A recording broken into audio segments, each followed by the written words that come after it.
Baiklah, Assalamualaikum warahmatullahi wabarakatuh. Puji syukur kita ucapkan kehadiran Allah Subhanahu wa Ta'ala, yang mana dengan rahmat dan karunia-Nya kita masih bisa berkumpul di Zoom meeting kali ini. Selanjutnya, salawat dan salam tidak lupa kita hadiahkan kepada Nabi kita, Nabi Muhammad SAW. Selanjutnya, yang sama-sama kita hormati, Ibu Dr. Yeni Erita MPD dan Miss Mai Sirena SPD MPD. Selanjutnya, teman-teman yang berbahagia. Selanjutnya, kami dari kelompok 3 akan mempresentasikan hasil diskusi kami tentang kompetensi dasar dari setiap bidang studi SD, kelas tinggi, dan teman-teman pada kelas rendah. Pemetaan tema untuk kelas rendah dan kelas tinggi, inter maupun antar pelajaran. Baiklah, untuk materi pertama akan disampaikan oleh Nadia Ulfah. Kepada Nadia, dipersilahkan.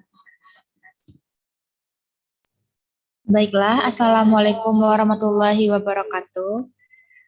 Saya Nadia akan membacakan materi yang pertama, yaitu mengenai kompetensi dasar. Jadi dapat disimpulkan bahwa kompetensi dasar adalah konten atau kompetensi yang terdiri atas sikap, pengetahuan, dan keterampilan yang bersumber pada kompetensi inti yang harus dikuasai peserta didik. Next.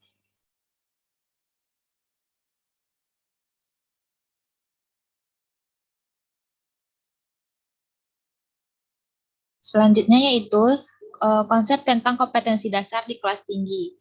Di kelas 4, 5, dan 6, nama mata pelajaran IPA dan IPS tercantum dan memiliki kompetensi dasar masing-masing. Untuk proses pembelajaran kompetensi dasar IPA dan IPS, sebagaimana kompetensi dasar mata pelajaran ini diintegrasikan ke dalam berbagai tema.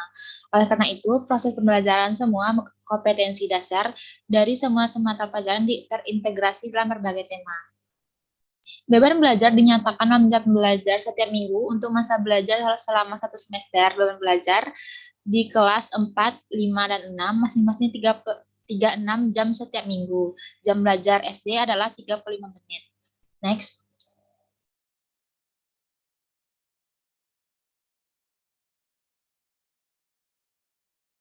Selanjutnya yaitu karakteristik siswa kelas tinggi. Yang pertama yaitu adanya minat terhadap kehidupan praktis sehari-hari yang konkret. Yang kedua, menjelang akhir masa ini siswa memiliki minat terhadap hal atau mata pelajaran khusus. Yang ketiga, realistik serta memiliki rasa ingin tahu dan ingin belajar.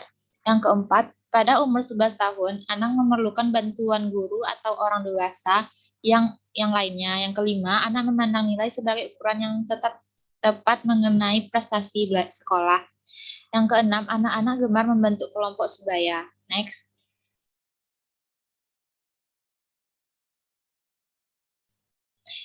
Selanjutnya yaitu konsep tentang tema di kelas rendah. Tema adalah gagasan yang digunakan untuk membingkai seluruh muatan atau materi pembelajaran selama anak mengikuti kegiatan. Pada rentang usia tersebut, anak mulai menunjukkan perilaku belajar sebagai berikut. Yang pertama itu mulai memandang dunia secara objektif. Yang kedua, mulai berpikir secara operasional. Yang ketiga, mempergunakan cara berpikir operasional. Yang keempat, membentuk dan mempergunakan keterhubungan aturan-aturan, prinsip, dan mempergunakan hubungan sebab akibat. Yang kelima, memahami konsep substansi, volume, panjang, lebar, luas, dan berat. Sekian materi dari saya kembalikan kepada moderator. Baiklah, terima kasih kepada Nadia Ulfa. Materi selanjutnya akan disampaikan oleh Serlina Aulia. Kepada Serlina, dipersilahkan. Baiklah, terima kasih kepada moderator. Saya akan melanjutkan materi mengenai karakteristik siswa kelas rendah. Menurut Noto Atmojo, siswa kelas rendah sekolah dasar mempunyai beberapa karakteristik khusus antara lain. Yang pertama, adanya korelasi positif yang tinggi antara keadaan kesehatan pertumbuhan jasmani dengan prestasi sekolah. Yang kedua, siswa memiliki kecenderungan memuji diri sendiri. Yang ketiga, suka membanding-bandingkan diri dengan anak lain. Yang keempat, jika tidak bisa menyelesaikan sesuatu soal, maka soal itu tidak dianggap penting.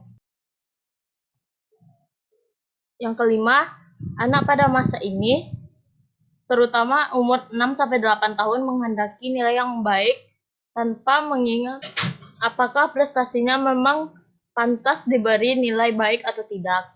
Yang keenam, tunduk pada peraturan-peraturan permainan yang ada di dalam dunianya.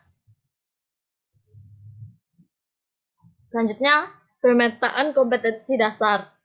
Kegiatan pemetaan dilakukan untuk memperoleh gambaran secara menyeluruh atau utuh dari semua standar kompetensi dan kompetensi dasar dari beberapa mata pelajaran yang dipadukan. Dalam melakukan pemetaan, dapat dilakukan dengan dua cara, yakni sebagai berikut. Yang pertama, mempelajari standar kompetensi dan kompetensi dasar yang terdapat dalam masing-masing mata pelajaran. Dilanjutkan dengan mengidentifikasi kompetensi dasar dari beberapa mata pelajaran yang dapat dipadukan. Yang kedua, menetapkan terlebih dahulu tema-tema pengikat keterpaduan. Dilanjutkan dengan mengidentifikasi kompetensi dasar dari beberapa mata pelajaran yang cocok dengan tema yang ada.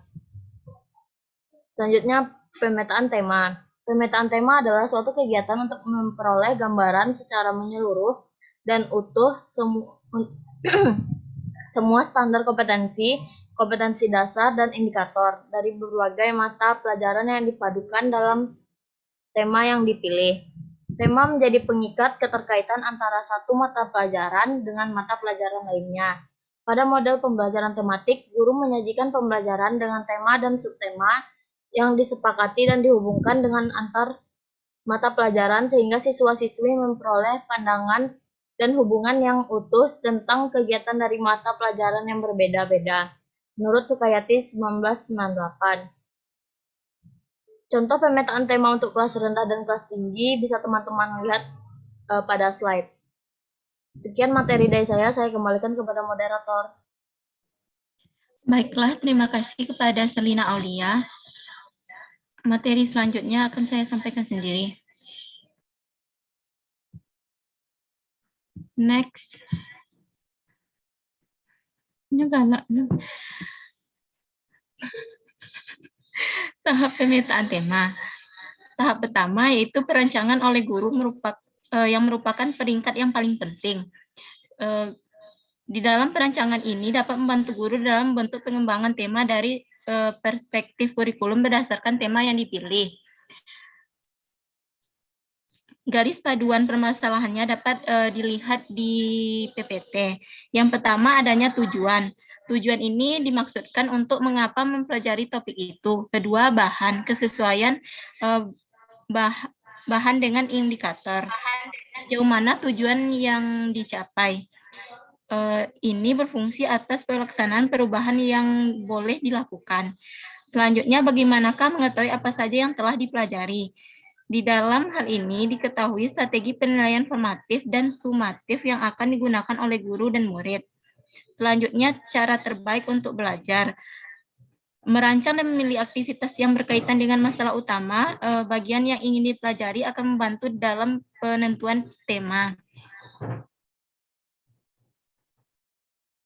Selanjutnya, tahap kedua yaitu peringkat. Ini guru perlu mengambil permasalahan dan pengembangan dari peringkat pertama dan mengetahui apakah guru menginginkan agar peserta didik memahami tentang tema. Selanjutnya, guru bisa mengembangkan aktivitas-aktivitas pembelajaran berdasarkan permasalahan tersebut. Selanjutnya, tahap ketiga yaitu setelah aktivitas pengembangan tema dan pemetaan tema dilakukan, pembelajaran tematik dapat dikaitkan ke mata pelajaran lain seperti bahasa Indonesia, bahasa Inggris, matematika, pendidikan agama, IPA, IPS, pendidikan seni, pendidikan jasmani, dan kesehatan. Selanjutnya.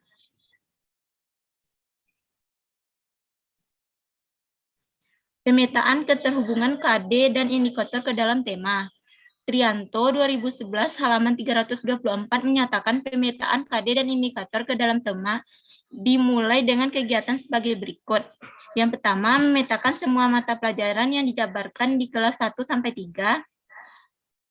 mengidentifikasi standar kompetensi dalam setiap mata pelajaran yang diajarkan di kelas 1 sampai 3, mengidentifikasi KD setiap mata pelajaran yang diajarkan di kelas 1 sampai 3, menjabarkan KD ke dalam indikator, dan mengidentifikasi tema-tema berdasarkan keterpaduan SK, KD, indikator dalam semua mata pelajaran yang dijabarkan di kelas 1 sampai 3. Baiklah, sekian materi yang dapat saya sampaikan. Selanjutnya akan disampaikan oleh Anjeli. Kepada Anjeli dipersilakan. Baiklah, terima kasih moderator. Materi selanjutnya yaitu contoh pemetaan keterhubungan kompetensi dasar dan indikator dengan tema. Contohnya dapat teman-teman lihat pada PPT yang telah kami tampilkan. Next. Selanjutnya yaitu kriteria penentuan tema. Sebagaimana dijelaskan Subroto dan Herawati pada tahun 1978, tema dalam pembelajaran tematik dapat dikembangkan berdasarkan 3 kriteria. Teman-teman dapat membacanya pada PPT yang telah kami tampilkan. Jadi, kesimpulannya, kriteria dalam pengembangan tema-tema tematik yaitu dikembangkan berdasarkan minat peserta didik, minat guru, dan kebutuhan peserta didik. Next. Selanjutnya yaitu langkah-langkah penentuan tema. Dalam Depdiknas pada tahun 2006 halaman 17 menyatakan langkah penentuan tema sebagai berikut. Yang pertama yaitu mengidentifikasi tema yang sesuai dengan hasil belajar dan indikator dalam kurikulum. Yang kedua yaitu menata dan menurutkan tema berdasarkan prinsip-prinsip pemilihan tema. Yang ketiga yaitu menjabarkan tema ke dalam sub-sub tema agar cakupan tema lebih terurai. Yang keempat yaitu memilih subtema yang sesuai. Next. Selanjutnya yaitu prinsip penentuan tema. Depdiknas pada bukunya tahun 2006 halaman 16 menyatakan bahwa dalam penentuan tema hendaknya menggunakan prinsip-prinsip sebagai berikut. Yang pertama yaitu kedekatan. Artinya tema hendaknya dipilih mulai dari tema yang terdekat dalam kehidupan peserta didik kepada tema yang semakin jauh dari kehidupan mereka. Yang kedua yaitu kesederhanaan. Artinya tema hendaknya dipilih mulai dari tema-tema yang sederhana ke tema-tema yang lebih rumit bagi peserta didik. Yang ketiga yaitu kemenarikan. Artinya bahwa tema hendaknya dipilih mulai dari tema yang menarik ke tema yang kurang menarik. Yang keempat yaitu keinsidentalan atau kesesuaian. Artinya tema disesuaikan dengan situasi dan kondisi yang ada di lingkungan setempat. Jadi kesimpulannya, prinsip-prinsip yang digunakan dalam menentukan tema yaitu kedekatan, kesederhanaan, kemenarikan, dan kesesuaian. Baiklah, sekian materi yang dapat saya sampaikan. Saya kembalikan kepada moderator. Terima kasih kepada Anjeli yang telah menyampaikan materi. Selanjutnya, apakah ada dari teman-teman yang ingin menambahkan materi?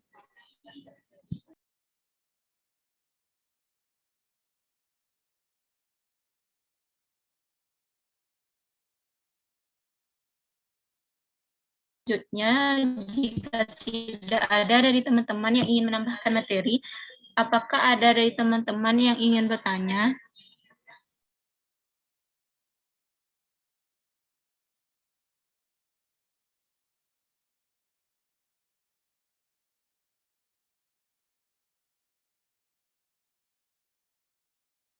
Baiklah, sepertinya tidak ada yang ingin bertanya.